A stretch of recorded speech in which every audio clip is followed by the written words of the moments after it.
Assalamualaikum warahmatullahi wabarakatuh. Qala mu'alif rahimakumullahu ta'ala wa nafa'ana bihi wa bi'ulumihi fid dharaini amin ya rabbal alamin. Al-Fatihah. A'udzu billahi minasyaitonir rajim. Bismillahirrahmanirrahim. Alhamdulillahi rabbil alamin arrahmanir rahim maliki yaumiddin. Iyyaka na'budu wa iyyaka nasta'in. Ihdinas siratal mustaqim. Siratal ladzina an'amta 'alaihim ghairil maghdubi 'alaihim waladdallin. Amin. Ibu-ibu jamaah yang dirahmati Allah Subhanahu wa taala, melanjutkan kajian nafsu dalam 2 minggu yang lalu ya. Karena minggu yang kemarin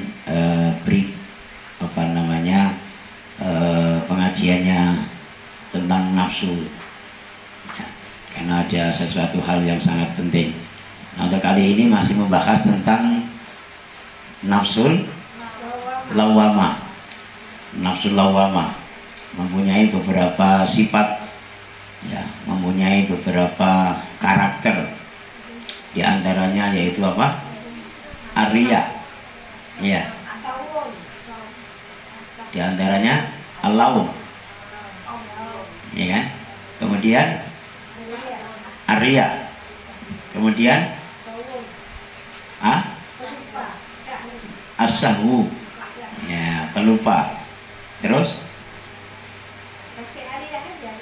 Oke. Jadi selanjutnya adalah di antaranya penyakit al-lawm, penyakit lawamah atau nafsu lawamah. Di antara penyakitnya yaitu al-ujub. Apa? Al-ujub. Artinya ujub itu apa? Bangga, beda dengan riya. Ujub itu bangga, membanggakan diri. Ya, membanggakan diri. Jadi pada sore hari ini juga bisa juga terkena penyakit ujub, bisa juga nafsu lawamah kita menggejolak. Contohnya apa? Kita bangga bahwa tetangga kita hari ini nggak bisa ngaji atau nggak mau ngaji. Nah, kita ngaji. Ini bisa menjadikan sebuah kebanggaan di dalam diri kita. Membanggakan yang seperti itu tidak boleh. Ya, tidak baik. Itulah penyakit nafsu lawamah. Bisa jadi ibadah kita ini yang kita banggakan rusak. Ya. Kenapa rusak? Barangkali niatnya salah. Ya, niatnya kurang benar. Bisa jadi rusak. Yang tadi kita membaca surat Yasin, membaca tahlil dan juga doa, ya, belum tentu itu diterima. Karena apa?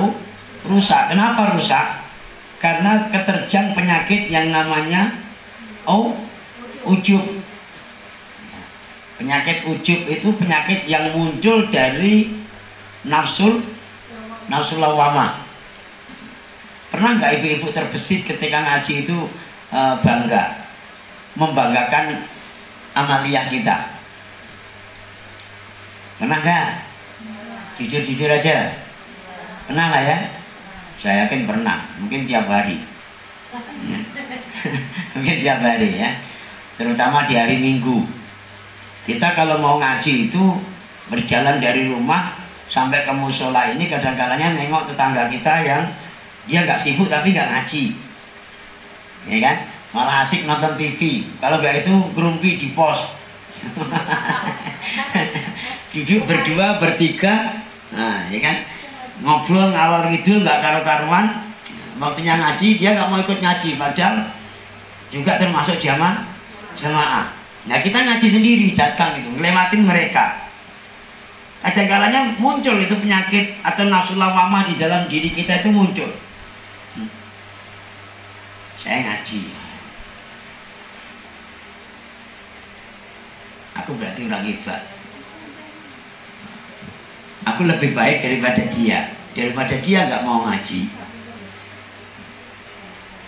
Sering nggak muncul itu? Sering Bu ya. Malah bukan hanya seperti itu saja, malah bukan hanya ujub tapi malah ngejek. Macam daripada aja kau ini. Waktunya ngaji nggak mau ngaji. Ya kalau mungkin pas masuk kerja oke lah. Ini nggak masuk kerja kok nggak ngaji. Ya kita jujur-jujuran saja ya Bu. Namanya ngaji orang tua, ngaji nafsu itu harus belak-belakan, harus terbuka. Jangan ada bohong di antara diri kita. Membohongi diri kita sendiri. Kelihatannya alim, kelihatannya itu solehuah, sange solehkannya jadi solehuah kelihatannya. Ya kan? Akan tetapi kita tidak sadar bahwa penyakit yang ada di dalam nafsu kita itu banyak. Belum riaknya, belum kibirnya, belum syahwunnya, belum jahlunnya, belum bakhlun, ya, yang pelit, yang bodoh, kemudian yang kibir, yang sombong, yang macam-macam lah. Nah, ini termasuk kita harus mengetahui penyakit yang ada di dalam diri kita, yaitu yang terbungkus di dalam nafsul lawamah. Di antaranya penyakitnya yaitu adalah penyakit apa? Al-ujub, ya, membanggakan diri, sehingga awalnya ujub itu nanti lama-lama akan jadi kibir, akan jadi takabur, akan jadi sombong, merasa orang lain tidak ada yang berbuat baik. Ya. Kalau tidak begitu, sebagaimana contoh lain begini, kita membantu orang, menolong orang, itu kadang-kalanya kita banggakan, sampai saking bangganya menolong orang itu, kebanggaan itu kita ceritakan kepada orang lain. Santi itu kalau nggak saya bantu, nggak mungkin bisa masuk kerja di PT itu. Gitu loh. Saking baiknya itu cerita-cerita kepada orang lain. Gitu. Nah ini kita membanggakan amalia yang kita kerjakan, membanggakan suatu kebaikan yang kita lakukan. Merasa bahwa orang lain tidak ada yang berbuat baik, seolah-olah diri kita lah yang baik, sehingga kita tonjolkan, terus kita pamerkan. Nah ini ibu-ibu yang dirahmati Allah, ini sebuah penyakit yang besar yang selalu menggerogoti di dalam hati kita, sehingga dengan penyakit ujub ini bisa jadi amalia ataupun ibadah kita itu dihapus oleh Allah, ditolak oleh Allah, bisa jadi. Makanya kalau ngaji itu yang ikhlas, nggak usah tengok kanan tengok kiri, ya. Waktunya hari Minggu ngaji, kalau sempat ngaji, ya. Nggak usah nengok ini ada, kalau nggak sempat juga nggak usah ngaji, namanya nggak sempat. Ya kan? Nah, daripada nggak sempat nanti ngedumel, ya, dipaksakan ngaji, wah mau ngaji. Sibuk, nggak ngaji, nggak enak dengan Ibu Sumi, atau nggak enak dengan Ibu Santi, orang ini hajatnya Bu Santi, ya kan? Akhirnya di pengajian itu banyak penyakitnya, ngedumel iya, terus nggak ikhlas juga iya, kan sia-sia. Mendingan Bismillah, ya, niat untuk karena Allah, itu aja. Daripada nanti dipaksakan juga malah timbul banyak penyakit. Baca Yasin, ya, kita yang baca Yasin sampai berbuih mulut kita, sementara yang punya hajat Bu Santi malah asik-asikan tidur, ya misalnya ngantuk misalnya kan Bu Santi terkenal penyakit cek ngantuknya, ya kan. Gimana ibu mau ikhlas coba, ya kan? Bener nggak? Nah kita fair-fairan aja Bu, ya, fair-fairan aja. Nah, kalau nggak ikhlas terus apa? Dapatnya kita apa? Kan malah timbul penyakit, rupanya penyakit hati yang ada di dalam nafsu kita. Makanya orang-orang tua yang macam kita itu sudah sayujianya, kalau kita mengkaji tentang ini, biar tahu yang sejatinya, biar tahu yang sehakikinya. Ya. Ini kadang ngaji pada ribut, ada masalah ini ribut, ada kekurangan ini ribut. Terus niat ngaji itu bagaimana? Ya kan? Berarti kan nggak ikhlas. Nah, coba kalau ikhlas karena Allah, enak saja. Orang pada ribut diem aja, dia waktunya ngaji, ya. Nggak ngaji ya balik gitu. Daripada uang 250 jadi masalah, uang 300 jadi masalah, perbedaan bros juga jadi lirik-lirikan, nggak seragam gitu juga jadi masalah. Diumumkan ibu-ibu hari Minggu besok kita datang pakai seragam yang kuning ya. Kebetulan Bu Santi nggak bawa kuning, ya kan, karena basah mungkin kan, atau kotor. Kayak gitu jadi masalah. Orang jadi kasih tahu dari kemarin kok ini memang dia tuh ngeyel orangnya. Ya kan, jadi masalah nggak? Ini ibu yang dirahmati Allah Subhanahu wa Ta'ala, itu semua adalah penyakit nafsu. Loh, kayak gini pun juga kita tidak bisa mengendalikan. Padahal sudah dipelajari. Yang seharusnya kalau ibu-ibu sudah ngerti, sudah pernah dengar, sudah tahu, harusnya upaya dan usaha untuk diamalkan. Nggak usah terlalu membangga-banggakan kebaikan-kebaikan kita. Kita tahu bahwa alamatus syaqawah arba'atun. Tanda-tanda nanti orang yang akan celaka di akhirat. Nah, itu ada 4. Yang pertama apa? Yang pertama adalah nisyanu dzunubul madiyah. Ya. Wa hiya indallahi mahfudzatun. Ya. Tanda-tanda orang yang celaka besok di akhirat itu ada 4. Yang pertama adalah orang yang lupa atau melupakan tentang keburukan-keburukannya. Kemarin ngerasain orang, kemarin nggak sholat, kemarin maksiat, yang semalam kita pernah berbuat dosa, tapi itu dilupakan. Ya. Sementara sekecil apapun dosa yang pernah kita perbuat, itu dijaga erat-erat oleh Allah. Wahya indallahi mahfudzatun. Itu dijaga, tidak akan terhapuskan dan tidak akan terampuni dosa-dosa tersebut, melainkan ditebus dengan yang namanya istighfar atau taubat. Yang kedua kata Kanjeng Nabi adalah wa dzikrul hasanatil madiyah wa hiya la tadri an qubilat aw ruddat. Orang-orang yang selalu memamer-mamerkan kebaikannya, bangga dengan kebaikan yang pernah diperbuat, sehingga kebanggaan itu dipamer-pamerkan kepada orang lain. Ini loh, kalau nggak saya yang membantu, ini loh, kalau nggak saya yang memegang kepengurusan, ini loh, kalau saya nggak yang menunjukkan, dan seterusnya.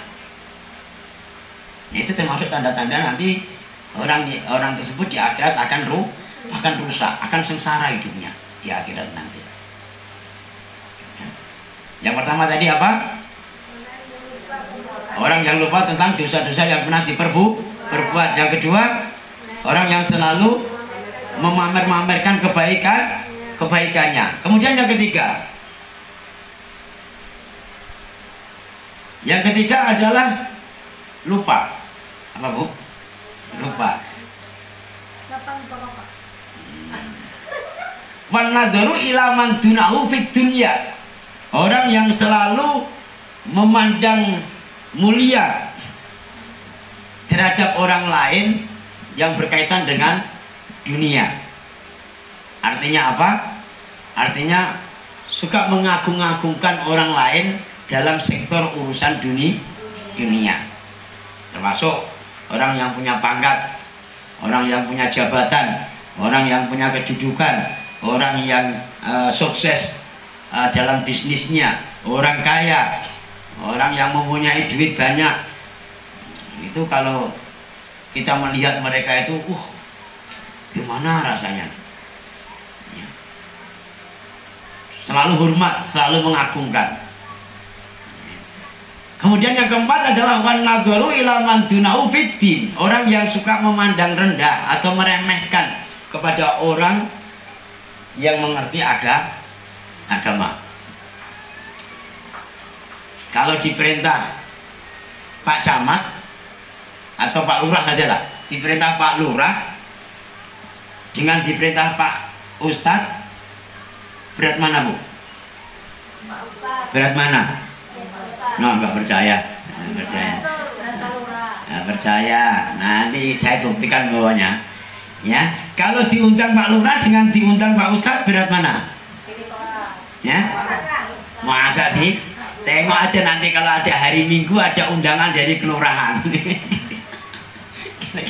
Kira-kira berat ngajinya hari Minggu apa berat datengin ke acara kelurahan?